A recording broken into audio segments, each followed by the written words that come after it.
But that was when I was exposed to the most extraordinary knowledge, skills, and wisdom that very poor people have in Bharath. And as a result of that, I thought I'd start a barefoot college only for the poor. When you go to village in the least developed countries around the world, what will you see? You will only see old women and young boys and girls because the men have left looking for a job in a city. So who do you have left in the village who can be trained? Choose an illiterate woman between 35 and 45 who's grounded in the village, who doesn't go out, who hasn't been through any school and college, and train them to be solar engineers. They come as grandmothers and go back like tigers. Solar electrify the village in front of every community, and they are in total awe and total scared by these solar mamas because now they are change agents, they are global leaders, they are mentors. Welcome to Mindful Businesses, presented by Sarani, and I'm your host, Vidya Iyer. In our podcast, we bring to you organizations that are mindful in their practices and processes. A mindful organization employs sustainable social, economic, and environmental practices. Today, it is our privilege and honor to have with us Mr. Bankar Roy, founder of the Barefoot College Tilonia, a community-based grassroots organization. He joins us from Tilonia, Rajasthan. Welcome, Mr. Roy. Thank you, Vidya. To give and to serve are very powerful and meaningful actions in a person's life. Often people want to give to make themselves feel better and maybe even feel superior. But even as we give, it must be done thoughtfully and keeping in mind the receiver. You founded the Barefoot College exactly 50 years ago. What was the basic philosophy behind starting the Barefoot College? When I was in college, I dreamt about starting just a college like that, but I was inspired by John F. Kennedy, who said, "Some men see things as they are and ask why. I dream of things that never were and ask why not." Awesome. I left college in 1967. A very prestigious institution called the St. Stephen's College in Delhi University. I got my master's in English. And then I decided on the 1st of November 1967 to be an unskilled laborer digging wells in Rajasthan in the middle of the deserts of Rajasthan to find water. So how did you pick Rajasthan? Like you are from Delhi? Could have been anywhere, but the first job I got was with the Catholic Relief Services, which is a US-based organization, and they asked me to dig 500 wells in Rajasthan. I knew nothing about computers, nothing about rock drills, nothing about blasting, but I picked it up on my own because some people around me helped me. So I became a master digger, and I did 500 wells for them, and that's how I met these extraordinary people who helped me out.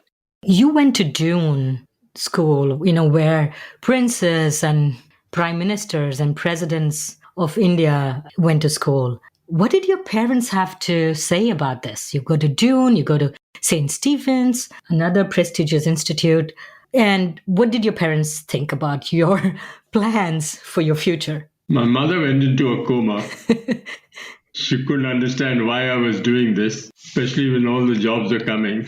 I was also incidentally the national squash champion for 3 years. So that made a big difference on people wanting to give jobs to me. But then I went to the famine in Bihar, which changed my life. That's where I saw hunger and death and starvation for the first time. And that was a side of Bharath which I just hadn't been exposed to. So this was in 1972? No, 1965. Between 1965 and 1967. And I got my first job in 1967, but I went to Bihar in 1965. But I had to finish my education, my master's, and then only I could do what I wanted to do. So you are digging these wells in Rajasthan, which is a beautiful, beautiful state with a lot of palaces and art and crafts and very, very rich culture. But it's primarily a desert land, most of the state. I wasn't looking at the prince and queens of Rajasthan and Maharaja, but I was digging for water. Water was my only focus, how I would go down by rope in a 100-feet well use a jackhammer to drill holes, put in explosives, and come out. And that is what I was doing for 5 years. Just for 500 wells, I dug for water, and this was for the Catholic Relief Services. But that was when I was exposed to the most extraordinary knowledge, skills, and wisdom that very poor people have in Bharath.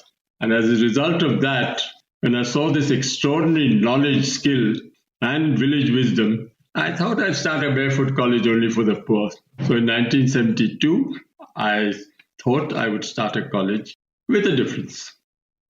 You are, and your philosophy is in some ways contrarian. Most people go to an area and want to thrust urban, westernized philosophy, education, practices.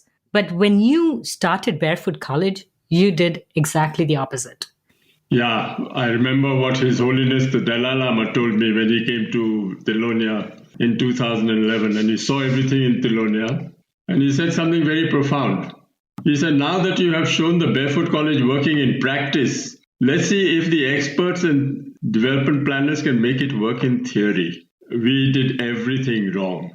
We did not give any importance to certificates. We did not give any importance to people who came from the cities with master degrees and qualifications. We only identified knowledge, skills, and wisdom from the people who did not ever go to school and college, but they had the compassion, they had the patience, they had the power, they had the vision, they had the curiosity to pick up skills if they were given the opportunity to do so. And that is how the Barefoot College was born. I must mention, I had the opportunity, my family had the opportunity to visit Barefoot College. It changed our lives. I can say that without exaggeration. We went with our then teenage daughter. What she saw at the Barefoot College changed her vision, her plan, and what she wants to give back to society. And it changed her forever. I'm almost getting goosebumps just thinking about my visit. What are the areas that the Barefoot focuses on? You spoke about water, but we have health, solar power, energy. Most important thing that we must remember in the Barefoot College is that we have adopted and respected the lifestyle and work style of Mahatma Gandhi. There are some non-negotiables of Gandhi: austerity, simplicity, transparency, accountability, working together. These are the underlying beliefs of the Barefoot College when we first started. And if we can inculcate all these into every person who works in the Barefoot College, then you have an organization which is almost a movement in the college. Only after that, when you have really done the grounding and got the basics correct, then we can move into the area of water, area of solar, area of education, area of livelihoods, area of the environment. But these are areas which are in the lifestyle of every person in Bharat. You don't have to teach them. They respect the soil, they respect water, they respect air, they respect the sun. These are the people we should learn from, how to respect all these. But we don't. And that is the big problem we have. We are trying to reinvent and trying to redefine education. Big, big problem here, because the formal education is not delivering.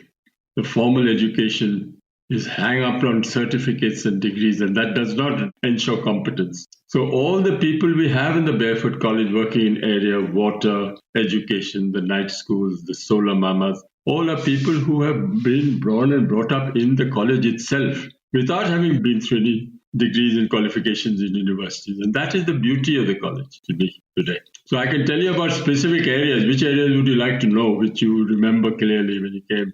What was most impactful is the Solar Mamas. Okay. PBS has created a very beautiful documentary, and I would encourage our listeners to go and try to find that on pbs.org or on YouTube. Let's talk about Solar Mamas. Who are Solar Mamas? When you go to village in the least developed countries around the world, what will you see? You will only see old women and young boys and girls, because the men have left looking for a job in a city. So who do you have left in the village who can be trained And it was a simple solution. It was an absolute common sense solution. Choose an illiterate woman between 35 and 45 who's grounded in the village, who doesn't go out, who hasn't been through any school and college, and train them to be solar engineers. I've been to about 60 countries around the world in Africa, most of the African countries. The selection is only done in the front of the whole community. And when I say that I want to choose a woman who is illiterate, who can't read and write, who's 35 and 45 years old, they're all aghast and they think I'm joking. But we have so far had 1,700 women from 96 countries, and all of them have gone back as barefoot women solar engineers. The Prime Minister called them solar mamas, and that is how it is stuck. Today, can you imagine a woman from the middle of the Sahara Desert getting onto the plane for the first time, 19 hours by flight, arrives in Jaipur, is picked up by someone and taken to the college, which is 100 kilometers away. She can't speak her language. She doesn't have the food. She's gone right in the middle of 40 other women just like her from different parts of the world. And they're sitting on one table and being told to be a solar engineer. The only way they could learn is by doing, not by theory, not by physics, not by giving them lectures, just from the very first day putting their hands onto very sophisticated solar equipment. Within 6 months, they can become a solar engineer, and they know more about solar engineering than any graduate from a 5-year university degree. How do you pick these women? They are natural leaders in the community. What draws you to these women? Within half an hour of a meeting in Africa, you can make out which woman you would like to select. But we make sure that the husband is also there because he doesn't suspect anything. He shouldn't suspect anything. Yeah, true. So when we choose the woman in front of the whole village, the husband is pressurized to let her go. You know what you look for? Curiosity, guts, someone who can speak out, someone who's not scared of the community, someone who is respected in the community. These are the ones you're look for. And I haven't been wrong ever with these 79 women. And I'm talking about Africa, I'm talking about South America, Central America, talking about Middle East, I'm talking about the Southeast Asia, and I'm talking about the Pacific. Not one of these women have actually not become a solar engineer. It takes 6 months only. Imagine 40 women from different parts of the world all speaking to each other and not understanding a word because someone is speaking Jola, someone speaking Spanish, someone speaking Swahili, someone speaking French. But the body language is great. And within hours, within months, they get to know each other through an amazing set of communications which we couldn't fathom how, but they made the best of friends. Our biggest bill on the first month was mobiles. They were saying, what the hell am I doing here? Why have you sent me here? I can't read and write. I'll be ashamed. So by the time the 6 months is over, everyone says, I want to continue. You have to give me another visa. I said, no, I'm sorry. You have to go back home. There's no other way that you can stay here. So we asked them, what is the best part of your visit in Tilonia for 6 months? Most of them said, it's the first time I don't have to cook for my husband for 6 months. And that's been the best experience of my life. And now he'll appreciate me much more when I go back because now he knows. But they come as grandmothers and go back like tigers. So we'll electrify the village in front of every community. And they are in total awe and total scared by these solar mamas. Because now they are change agents, they are global leaders, they are mentors for the young girls and boys. They're a living example of showing you don't have to go to school and college to pick up a particular skill. You can do that without going to a formal school and college. And what is unique about your program, if I may call it, is you make these moms or grandmoms into entrepreneurs. Talk about how you do that. You train them to be solar engineers. They go back and every house has to pay a certain amount to her to look after the systems. And that is decided by the community together, openly in a transparent manner. How do they replace candles, torch batteries and diesel as lighting with solar and whatever. When we did a calculation how much they were spending in the non-electrified village on lighting, it came to about $10 a month. which was very high for lots of people in these very remote, inaccessible places. So we said, if you bring in solar, will you pay $10? They said yes. So that $10 is collected by a village committee, and they pay the solar engineer. So she is an entrepreneur looking after about 100 units in a village and being paid for it. So she goes back with these kids, the kids that she's trained on. She goes back with the kid to show what she's learned, but it takes about 5 or 6 months for the kids of all the 100 houses to come by sea. That's the way to do it, because she can't take all the 100 units to solar electrify a village. It has to come by sea. So everyone then gets onto them saying, oh, what's happened? You only brought in 1 unit. What about the other 99? What's your training worth? So she's under great pressure before the units come.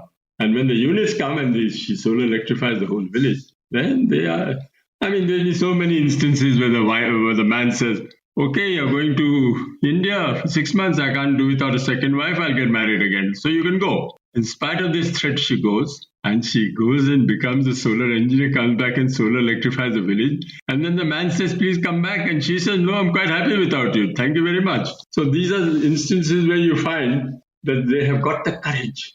They've got the solidarity. They feel they're not alone anymore. And being illiterate is not a punishment. It's not something you should be ashamed of. So the solar mamas who come to Tilonia, to the Barefoot College, don't speak the same language. No.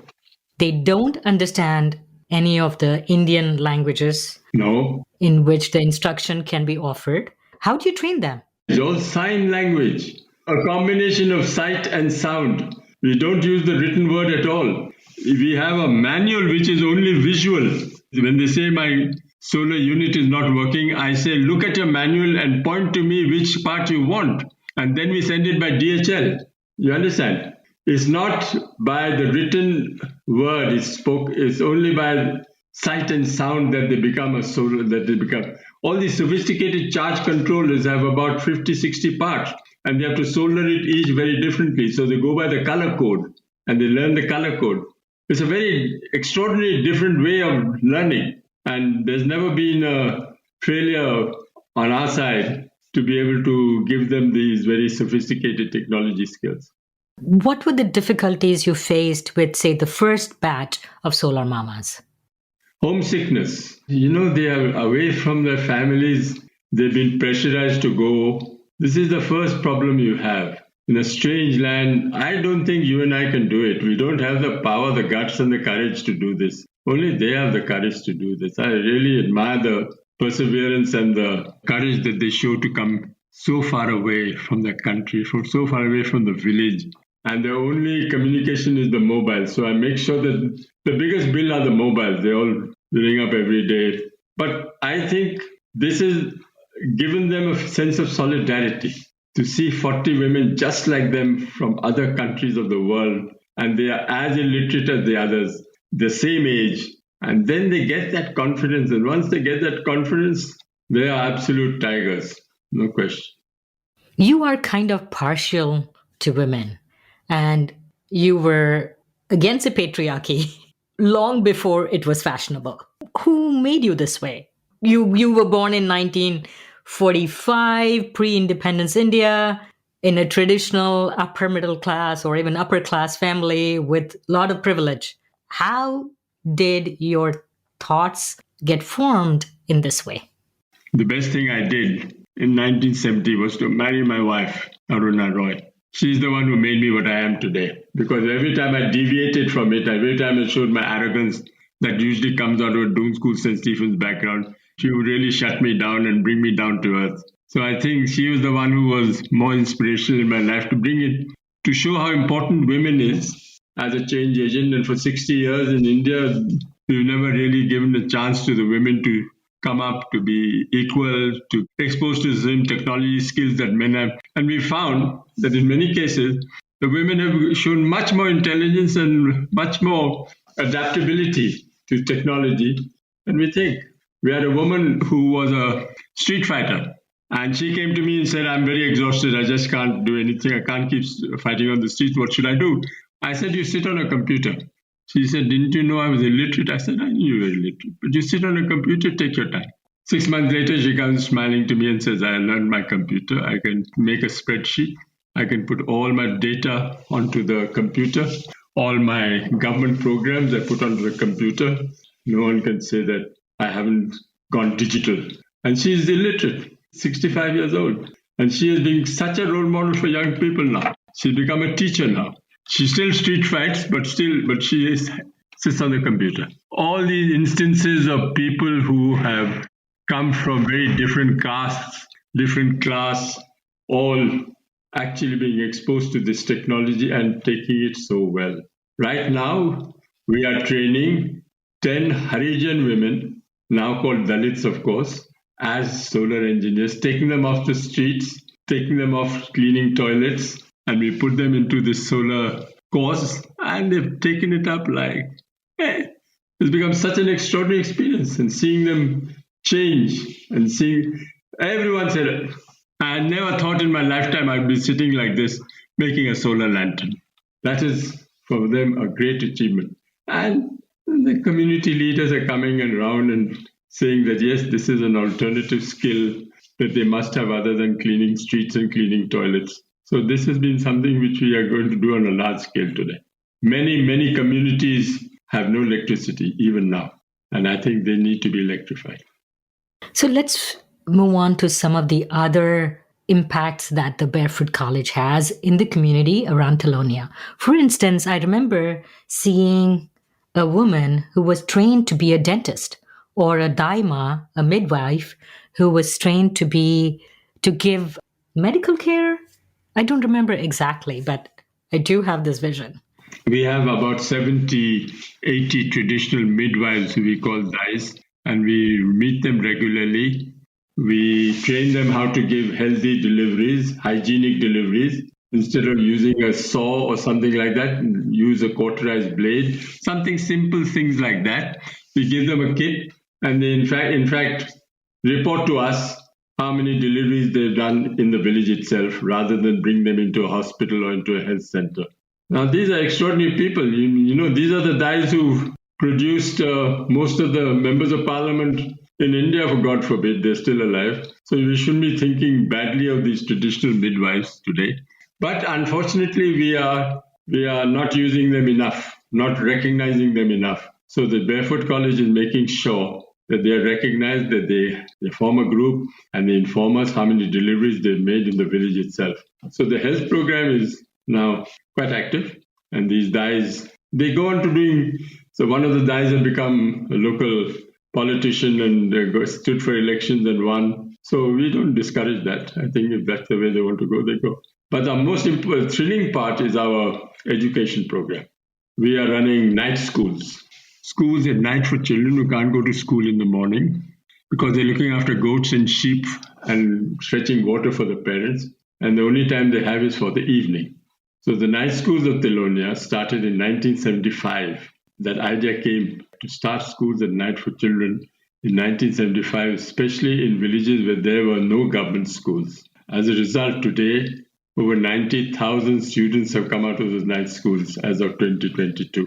Most of them, after going to the night schools, go to the day schools, sit for an exam and go into government schools.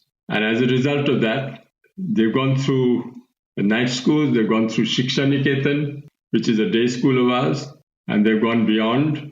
And there are over 1,000 boys and girls who have got jobs in government going through the night schools and through the day schools. All of them have become patwaris, cops, gram sevaks, nurses, security personnel. All of them remember very fondly the days in the Shiksha Niketan. So this has become a sort of a success story. The alumni is about 1,000. They all come back once a year to meet and talk about how grateful they are that the Shiksha Niketan gave them the edge to go a bit forward and do some carry on. So what I hear is that you value education. When a child does not have access to education, you are willing to bring that to the child or bring the child into Barefoot College to teach it the basic skills, the basic math, English, so that it can go on to the government schools. But you're also saying if you're not educated, you're not literate, that should not be a handicap for your success. Options are open in the Barefoot College to choose. We never say that just because you're uneducated, you're illiterate. Just because someone is literate, he or she can also be uneducated. And we are looking for people who are so-called uneducated, but who have the compassion, the patience, the wisdom, and the tolerance to be able to learn and unlearn. This is most important. First, you have to convince the parents that this child should go to school, because most of the parents are not convinced that they should go to school because they should help the families in the fields and so on. So the persuasion for the parents is the first obstacle. How do you get them to bring the boys and girls, and especially girls, to go into the school? That requires a different sort of persuasion. Then teach them, expose them to something which is related to their daily life. What do you do when you get arrested in a police station? How do you measure your land? What happens when someone takes your land away? So we say that everyone is a teacher. A policeman is a teacher, a nurse is a teacher, a weaver is a teacher, a leather worker is a teacher, a postman is a teacher. Bring all these people into these schools at night to tell them that, this is also education. Reading and writing is all very well, but more than that, you must learn more about the village institutions, how they work and why they work. In the formal education system, they don't talk about it. They take it for granted that these village institutions are lively, important communication channels. It's not. So we are looking at a curriculum which is more basic to education at the village level in Bharath rather than India. Not to say that we don't want to let them pass the exams. Of course, we do that as well. But we also say that you must value what you see and feel in a village, because that's your roots. And don't look down on your roots, as some people are being asked to do. You refer to India as Bharath. Why? I refer to India as the cities and Bharath as the village. It's where the heart and the soul of India is. And people forget. They always forget. And that's the tragedy in Bharath today, that very few people are spending more time, giving more attention to the problems of Bharath. So where did you get funding to start it? My first funding came from Tata Trust. And that was because I was the principal of St. Stephen's College, spoke to the head of Tata Trust, the old man, Professor Choksi. He saw me for 5 seconds, said, "You're from St. Stephen's College? Okay, I'll trust you with some money. Here's some money." So I got a princely sum of 20,000 rupees at that time in 1972 to start the college. I told the Tata Trust 50 years later that I've come to you second time after 50 years. So they were very thrilled to hear they were the first donor. Then we think that the credibility, stability, and the continuity of any organization depends on how much you work with government. So we get a lot of government funding. The Ministry of External Affairs gave us funding for the Solar Mamas so that we could train 1,700 women from 96 countries. That was fund from the Ministry of External Affairs. We are developing technologies for the rural areas, and we get money from the Ministry of Science and Technology. So we get money from the government. And the third source of funding is CSR funding. We get ONGC funding from the ONGC. We get funding from Kotak. We get funding from the Friedrich Ebert Stiftung in Germany. We have a very major donor, Friends of Hope, Germany, based in Munich, who's given us money for Singla. We have a residential school in Singla for 100 children from very backward homes and very backward families. They're giving us funding. So these are the various areas of funding we are receiving. So CSR is corporate social responsibility, and companies like the Oil and Natural Gas Commission of India and the others, the Kotak is a financial institution, have helped you keep your vision going forward. Correct.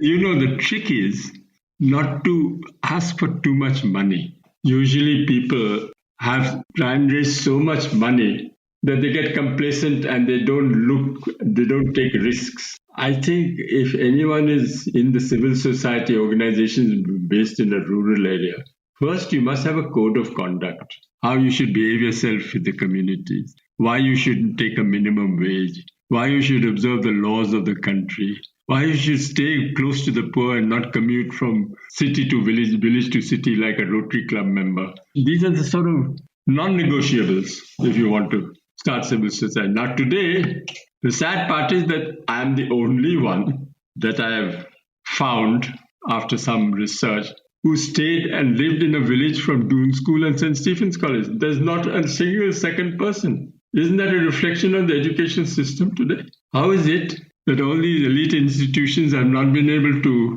get one person, man or woman, live and work in a village and provide a service? I went to the World Economic Forum in Davos from 2002 to 2007. I walked in and everyone is surprised to see me. Most of them are in school and college with me. Most of them are billionaires. And they were wondering, how did Bunker get into this place? I said, I was invited by the founder, Klaus Schwab. These people are billionaires, and not one of them came up to me and said, let's do something together on CSR. Not one. Where is that? Compassion is missing from these people. I don't know what to say to these people. It's not that they haven't got the money. They don't have the power of giving. They don't have the charity of giving. What do you think is wrong with them, Vidya? I am befuddled. I have no idea. I think what I see that has changed, at least in the American system, is that part of the college application process requires the students to do some sort of social work. So initially, it was annoying to me that, it is actually just something that you do for your resume. But over the last 20 years, I've seen that has changed the next generation of Americans. They go to maybe corporate life, some of them, but they are willing to serve and give. So I'm not saying that Doon should adopt that, but I do think it has to be inculcated as part of the curriculum, part of maybe a day of giving. It's too late for your generation. We have to focus on the ones who are still in school. I am very, very sad the way my generation has behaved towards anything that they could contribute. Even marginally, it wouldn't dent their budget, wouldn't dent their lifestyle, wouldn't dent anything. Even that they are not capable of getting. So what sort of education are we giving people in schools and colleges here? I spoke to the principal of St. Stephen College. He happened to come to Tilonia. I said, why is it that you only produced one or two of us from your 100 years of existence in that college? Why is everyone going to corporate government services? Why are they all... I mean, I don't want all of them to be like Gandhis, but at least there should be some spirit which is missing. This is a very sad commentary on the formal education system. So what Barefoot College is doing something alternative. We're trying to show that illiteracy is not a barrier. It shouldn't be treated as a penalty just because you're illiterate. So these are the people who will unlearn. How do we unlearn? Yeah, the illiterate of the 21st century will not be those who cannot read or write, but those who cannot learn, unlearn, and relearn. Correct. That is Toffler. Why aren't we following that? What makes it so difficult? I keep on saying that the biggest problem today are the parents. They're not allowing the children to do what they want. Always just because the father or the mother couldn't do what they want, they're forcing the children to do the same. Most of the young people today in Tilonia now are fighting their parents to stay. What sort of commentary is that? And so when people say, why are you against the formal education system? I say, look, someone who's done a master's in engineering, he doesn't know how to use his hands. He can't repair a hand pump, he can't repair a jeep, and he's a master's in engineering, mechanical engineering. How are we teaching these people today? So Barefoot College says we will always respect people who work with their hands. That is why traditional knowledge, village wisdom, and practical skills is so important for the Barefoot College. And the certification is not important. So what if you are a master's or a PhD? Show me your worth as a human being. That is for me more important than the degree you flaunt. Sorry, I'm getting a bit... I want to talk about how I reconnected with you. I had visited the Barefoot College in 12 or 13. I was always, following cursorily what's going on with the Barefoot College. And recently I was like, I wonder what Mr. Roy is doing. So I Googled the Barefoot College Tilonia. I came to a site and I couldn't find you. And I saw a whole new slew of board of directors, employees, a person in Africa, in charge of Africa, a person in blah, blah, so many different people, which I had never seen before. So I was like, oh my God, I guess the reins have changed. And I forgot about it for a few days. And then one night I was like, this doesn't make sense. Something's not okay. How could I have not heard of this change, of this whole reign change? Nobody that I had heard of or knew before in the Barefoot College is there in this other organization, which shows up first on Google. So I started looking deeper. We started saying, putting your name, putting different things, and voila. And we came to your website, the barefootcollegetilonia.org. And I saw the legal notice that you had against this other organization with a very similar name, very similar logo, using exactly the terminology, the symbols, just like yours, almost an impersonation, almost an identity theft I felt in my mind. I was so annoyed, dismayed, that I dropped an email and we connected. So what happened? How did this happen in this day and age? How is somebody able to steal or take away, or I'm not sure what word you would like to use, what you worked so hard for? In 2012 to 2013, we decided that we would need another organization to be able to raise money internationally for the Barefoot College Tilonia. So we entered into an agreement with Megan Fallon to start the Barefoot College International with the sole purpose of raising money from different sources abroad so that that money could be plowed back into the Barefoot College Tilonia for the work we are doing. 2015, they registered. It went off quite well. We got money from Microsoft, we got money from Apple, we got money from Credit Suisse. All these people had given money, but in the name of Barefoot College Tilonia, with the condition that whatever money we get, we pass it on to Barefoot College International. That was a bit weird, but I thought we trusted them, and we said, all right, we'll do that. To clarify, the Barefoot College Tilonia is yours, and Barefoot College International is the organization that was created to fundraise for you. Correct. In 2015, they were registered. By 2018, we found that they were not respecting the Gandhian way of life that the Barefoot College Tilonia was doing, brought in a corporate culture which is totally alien to the Barefoot College Tilonia. So we told them that this is not on. You're paying, all of us are getting minimum wage as salaries in Tilonia. They are getting corporate salaries. So this is 5-6 times more than people should be getting. So I said, this is creating some tension in the ranks, and I don't think we can carry on.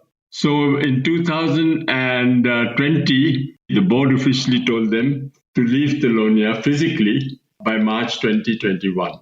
Only after that, all the fun started, because then they started stealing our information, they started stealing our website. So then it became barefootcollege.org. Lots of people are giving money to barefootcollege.org, which was actually going to the Barefoot College Tilonia International Fund. So lots of people were deceived. So we call this a rogue organization. We sent a letter to about 3,000 people saying, please be wary of these people because they're not any part of Barefoot College Tilonia right now. Lots of people have replied back saying, oh, I didn't know, just like you. Lots of people are saying, I didn't know this has happened. So we sent a circular to everyone to say that, watch out. If you want to donate to Barefoot College Tilonia, make sure that you don't pay to Barefoot College International. 4 or 5 times people have actually asked for the money back. But they are a corporate lot. They have no idea about how a Gandhian civil society organization works. And they didn't even try. They didn't try and train people from the village. They got people from outside who had no loyalties to working village just to collect a salary and then do some higher studies somewhere. So there's tension now, but I think it's getting sorted out now slowly. We are getting there. But it's left us, we are not in any way weaker. I think we're stronger as a result, because when we celebrated our 50th anniversary of the Barefoot College in 2022, We celebrated in Tilonia, we celebrated in Jaipur, we celebrated in Delhi, we celebrated it in Bangalore, and all the oldies, the faithful, the loyalists all came back. So it was very great, full of fun. And they also asked the same questions. What is this BCI? Who is this BCI? So we are trying to make sure that every time someone asks these questions, we give them the answer, what is happening.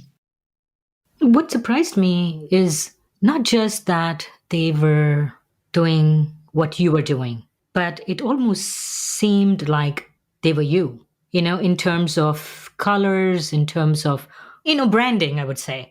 I'm fine if there's Barefoot College Tilonia, there's another enterprising group of people who want to do exactly the same work. They can do the same work. There's room for more than one. But what was uncomfortable for me was the fact that they were branding and almost posing to be the Barefoot College. Correct. So we have started a case against them in the Delhi courts to get back our brand, hopefully. And I think they're a bit worried because I think we're going to win because we are a very strong case. 50 years old and they're only 5 years old and they are using Barefoot College experience, the Barefoot College impact. They're also quoting in their website. They're doing everything wrong. And they're claiming that the 50-year organization is theirs almost. So I think it can only be settled in the court. And we've gone to the court. What else can we do? Very sad. I am so sorry that you have to go through this after all the work, after your dedication of your whole life to this community and the cause. Vidya will survive. It's just a little blimp. I think we are strong enough to take any of these tragedies but in style. I don't think we are worried. We'll get it better. On that inspirational note and your words of wisdom, I'd like to thank you, Mr. Bankar Roy of the Barefoot College Tilonia, for coming on Mindful Business. First, they ignore you, then they laugh at you, then they fight you, and then you win. Mahatma Gandhi. Thank you again, sir. Thank you, Vidya. This is Vidya Iyer, producer and host of Mindful Businesses. We'd love to hear from you. Send us an email at info@mindfulbusinessespodcast.com. If you learned a thing or two from this episode, share it with one friend. Mindful Businesses is a 501c3 registered nonprofit and is the source for unbiased, sustainable practices. Our podcast is available on all podcast listening platforms. Please like, share, rate, and subscribe to Mindful Businesses. We recorded this podcast in Buffalo, New York. Theme music was composed by Tatum Gale. Our marketing assistant is Roseanne Kurian. Our advisors are Jim Stone and Anupama Pastricha. This is Vidya Iyer with Mindful Businesses.